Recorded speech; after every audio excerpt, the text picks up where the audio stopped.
پاک میں وصیت کا ذکر کیا گیا ہے اور ایک اہم سوال کا جواب دیا گیا ہے۔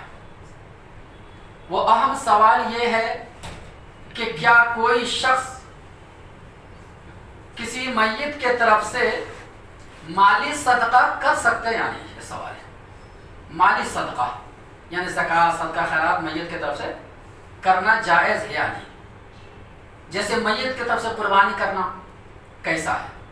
تو قربانی کے موقع پر اس کا جواب دیا گیا ہے کہ میت کی طرف سے قربانی کرنے کا کوئی ثبوت نہیں ملتا ہے کسی بھی صحیح روایت سے۔ تو اسی طریقے سے میت کی طرف سے مالی صدقہ کرنے کا بھی کوئی ثبوت نہیں ملتا ہے۔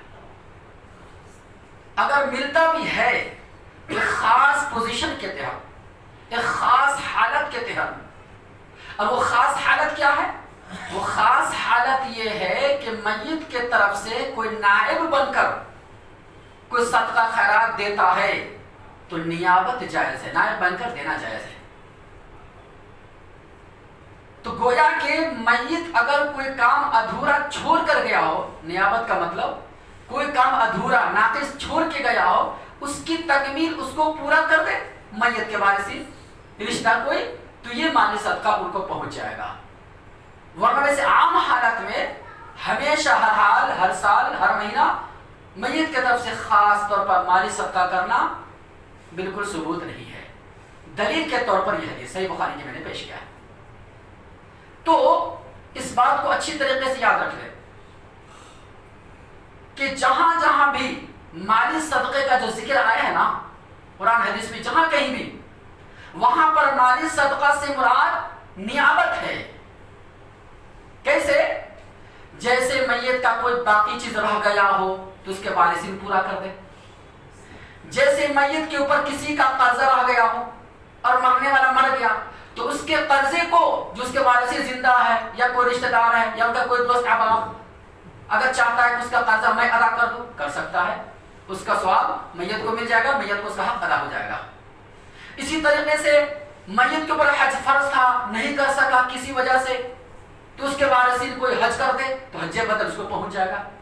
اسی طریقے سے کسی نے منت مان رکھا ہے کہ اتنا مال میں اللہ کے راہ میں دوں گا، خرچ کروں گا، اے اللہ اگر تو فلاں کام مجھے کر دیا یا فلاں ٹھیک ہو گیا، منت ماننا، تو اگر نہیں کر سکا، مر گیا اچانک، اس کی طرف سے کیا جا سکتا ہے۔ یا وصیت کر کے گیا ہو کہ اتنا مال جو ہے فلاں کو دینا یا اللہ کے راہ میں خرچ کرنا یا یہ کام کر دینا، نیکی کے کام، ایسا وصیت کر کے گیا ہو تو اس کے بعد سے اس کو پورا کر دیں گے، میت کو وہ ثواب مل جائے گا۔ اب سمجھ میں آیا؟ تو انلمیٹیڈ کہنے مطلب یہ ہوا کہ وہ کام جو ناتمام ہو، ناقص ہو، وہ کام اگر میت کی طرف سے کوئی کر دیتا ہے تو میت کو مل جاتا ہے۔ اس حدیث میں اسی کا جواب دیا گیا ہے، باقی اس کے علاوہ عام حالت نہیں، کیونکہ انہا کا مطلب ہی بتلا رہا ہے کہ اس کے طرف سے۔ آئیے پہلے حدیث کا ترجمہ سنتے ہیں۔ حدیث کے راوی کون ہے؟ سیدہ عائشہ صدیقہ رضی اللہ عنہا، اور ایک دوسری روایت میں ابن عباس رضی اللہ عنہ، دونوں حدیث کے راوی کہتے ہیں کہ ایک شخص نبی اکرم صلی اللہ علیہ وسلم کی خدمت میں آیا اور اس شخص کا نام ہے سعد ابن عبادہ، مشہور صحابی ہیں سعد ابن عبادہ رضی اللہ عنہ۔ وہ آ کر نبی کی خدمت میں آ کر سوال کرتے ہیں کہ اے اللہ کے رسول، میری والدہ کا اچانک انتقال ہو گیا ہے، میں اس وقت وہاں موجود نہیں تھا، میں باہر گئے ہوئے تھے، شاید جنگ میں یا کسی اور سفر میں تھا، اور واپسی آتے آتے مجھے خبر ملی کہ اچانک میرے امی کا انتقال ہو گیا ہے۔ اور آگے کا جملہ سنو، کہتے ہیں کہ اللہ کے رسول، لو تکلمت نفسها اراها تصدقت، کہ اگر ان کو بات کرنے کا موقع ملتا، بات کرنے کا اگر چانس ہوتا تو ضرور کہتے کہ تم میرے طرف سے صدقہ کر دو، کیونکہ یہ صدقہ کی اہمیت ہے نا، مرنے کے بعد پتہ چلتا ہے۔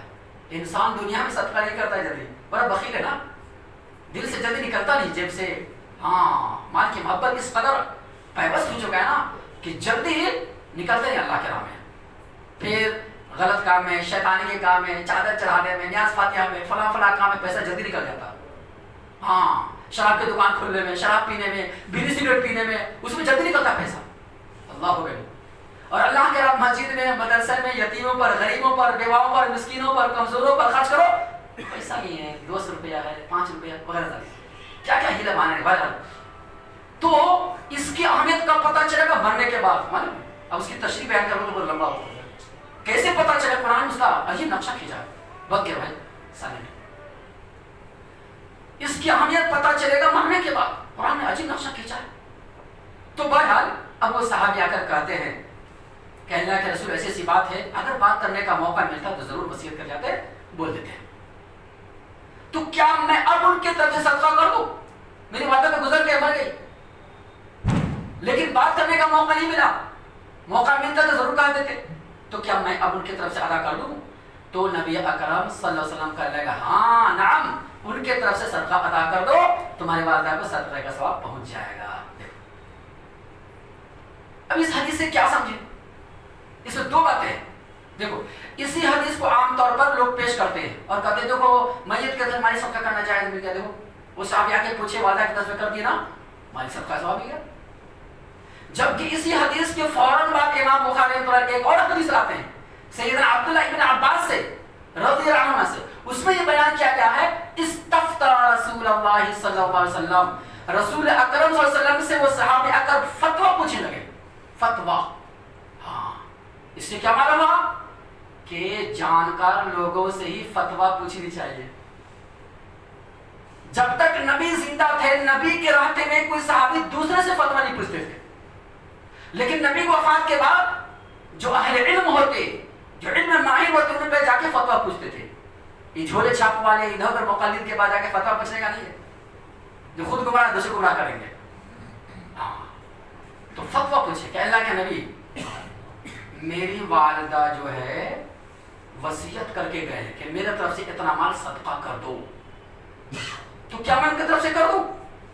تو اللہ کے نبی اکرم کہنے لگے اچھا ہی بتاؤ اگر تمہارے والد یا والدہ کا کسی کا قرضہ ہوتا ان کے اوپر تو کیا وہ قرضہ نہیں چکاتے؟ ہاں کیسے نہیں چکاتے؟ قرضہ لینے میں مطالبہ کرنے والا آ کے مطالبہ کرتا دینا پڑتا. تو یہ تو اللہ کا حق ہے ادا پورا کرو. اب اس حدیث میں کلیئر ہو گیا نا وصیت کا ذکر. دیکھو صرف راوی کا فرق ہے بات وہی ہے واقعہ وہی ہے حالات وہی ہے اور صحابی بھی وہی ہے. لیکن کہیں پر امام بخاری رحمۃ اللہ کسی حدیث کو اختصار سے بیان کرتے ہیں کہیں پر اس حدیث کو تفصیل سے بیان کرتے ہیں. اور امام بخاری رحمۃ اللہ تو بہت بڑا فقیہ ہے نا. اب کیا بتاؤ ان کی فقاہت کو اگر بیان کرو تو 1 گھنٹہ لگ جائے گا. واہ زبردست اللہ اکبر. فقہ البخاری فی تراجمہ یہ مشہور ہے ان کے تعلق سے. فقہ البخاری فی تراجمہ مطلب کیا ہوا امام بخاری کی فقاہت اور ان کی سمجھ اور اس کی دور اندیشی اور ان کے مسئلے نکالنے کا مسئلے کے استنباط کا جو طریقہ ہے نا ان کے ترجمۃ الباب میں معلوم ہوتا ہے. ترجمۃ الباب بولے تو کوئی حدیث لاتے ہیں امام بخاری طرح اور حدیث کے اوپر ایک ہیڈنگ قائم کرتے ہیں باب اس کو بولتے ہیں ترجمۃ الباب. پہلے باب قائم کرتے ہیں اور اس کے تحت حدیث لاتے ہیں. اللہ اکبر. اور اس کے تحت حدیث لا کر ان کے بہت سارے مقصد ہوتے ہیں ان مقصد کو سامنے لا کر بیان کرتے ہیں. اللہ اکبر. اس لیے مشہور ہے فقہ البخاری فی تراجمہ. تو بہرحال اب اس حدیث سے پاک میں کلیئر ہو گئی کہ وصیت کا ذکر ہے کہ بھائی وصیت اگر کوئی کر کے گیا ہو تو اس کو پورا کرو نا. یہ تو فرض ہو گیا. تو نظر کا ہو یا وصیت کا ہو یا حج بدل ہو یا اور کوئی زکات فضل ہو گیا نہیں کر سکا ہو ویسا کر لیا. اب ہر سال ہر مہینہ جب چاہیے اس کو میت کے دے دے سوچے ثواب مل جائے گا. ایسا کوئی ثبوت نہیں ملتا ہے. خود نیک اولاد چھوڑ کے جانا ماں باپ کے حق میں صدقہ ہے. اب کیا چاہیے بولے حدیث ہے ماں باپ نیک اولاد چھوڑ کے جائے خود صدقہ ہے. اب ماں اولاد جو بھی نیک کام کریں گے اچھے کام کریں گے ماں باپ کو آٹومیٹک ثواب ملتا ہے. ویسے بھی اب ماں باپ کا کردار بہت بڑا رول ہوا نا. اپنے اولاد کو تربیت کر کے گیا صحیح نمازی بنا کے گیا توحید پرست بنا کے گیا اچھا سمجھا کے گئے اچھی تربیت دے کے گئے اسلام کے مطابق وہ ڈھال کے گئے. تو چونکہ ماں باپ کی محنت اس کی کوشش ہے تو کوشش محنت کی وجہ سے وہ اولاد جو بھی نیکی کام کریں گے نا ماں باپ کو تو ایسے ہی پہنچتا ہے. ماں باپ نیک اولاد خود ماں باپ کے صدقہ جاریہ یہ الگ مسئلہ. لیکن اسپیشل الگ سے مالی صدقہ کسی میت کرنے کا ثبوت نہیں ہے. اگر ایسا ہوتا تو مجھے بتاؤ. وہی سوال آتا ہے جو میت کے ساتھ قربانی کرنے کا سوال آتا ہے کہ نبی اکرم صلی اللہ علیہ وسلم کی زندگی میں آپ کی 2 بیوی کا انتقال ہوا کبھی بیوی کی طرف صدقہ کر دیا ہے؟ آپ کی زندگی میں بیٹی کا انتقال ہوا، کسی بیٹی کی طرف صدقہ کر دیے؟ آپ کی زندگی میں چچا کا انتقال ہوا، کیا چچا کی طرف صدقہ کر دیے؟ کتنے خاندان، کتنے رشتہ دنیا سے گزر گئے، کسی کی طرف سے ہے خاص کہ میری طرف سے مالی صدقہ کیا ہو؟ مالی صدقہ یہ کہاں سے لایا؟ اس سے سوچنے کی بات ہے اور فکر کی بات ہے۔ اور اس حدیث کا خلاصہ یہی ہوا جو میں نے پیش کیا۔ اللہ سے دعا کر اللہ تعالیٰ دعا مسلمانوں کو دین کے صحیح سمجھ اور نیک عمل کی توفیق عطا فرما۔ آمین یا رب العالمین۔ سبحانک